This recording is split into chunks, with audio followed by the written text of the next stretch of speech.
Sri Shankara Vidya Bharati go సంరక్షక్ ట్రస్ట్కి వచ్చిన వాళ్ళందరికీ కూడా మీరు ఎంతో అవగాహన కల్పిస్తూ ఉంటారు. వచ్చే వాళ్ళందరికీ కూడా అటు పర్యావరణానికి సంబంధించి కావచ్చు, గోమాత యొక్క విశిష్టకు సంబంధించి కావచ్చు. మీరు ఎప్పుడు జనరల్గా ఎక్కువగా పర్యావరణం గురించి మాట్లాడుతూ ఉంటారు కాబట్టి ఒకసారి మా వ్యూవర్స్ గురించి ఏవైనా 2 విషయాలు పర్యావరణం గురించి.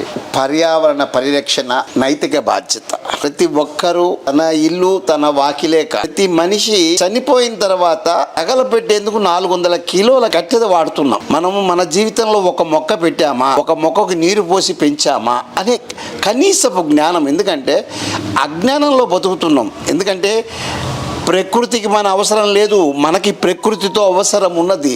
ఉన్న ప్రకృతిని నాశనం చేస్తే వినాశనమే. మొన్నటిదాకా కరోనాలో 3 సంవత్సరాల పాటు 30 ఏళ్ళు వెనక్కి వెళ్ళిపోయినాం. పర్యావరణ పరిరక్షణ చేయటం. ఎందుకంటే అప్పుడు వచ్చిన ప్రాబ్లం దేని నుంచి వచ్చింది? వైరల్ అని అన్నారు. కరోనాని వైరల్ అన్నారు.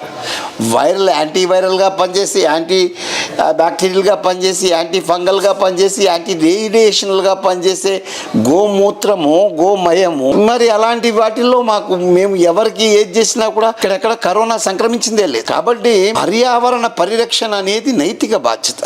చెట్లు నాటడం అనేది, చెట్లని సంరక్షించడం అనేది నైతిక బాధ్యత. పర్యావరణం అంటే జల వాయు కాలుష్య రహిత సమాజం కావాలి. తాగే నీరు కలుషితం, తాగే పాలు కలుషితం, తినే తిండి కలుషితం. ఆరోగ్యం ఎక్కడి నుంచి వస్తుంది? కాబట్టి పర్యావరణానికి మన కూరలు మనకు కావాలంటే టెర్రస్ గార్డెన్ చేసి మన కూరలు మనమే పండించుకుందాం. మన ఇళ్లలో న్యాచురల్గా ఫిల్టరేషన్ చేసి మన నీళ్లు మనమే తాగుదాం.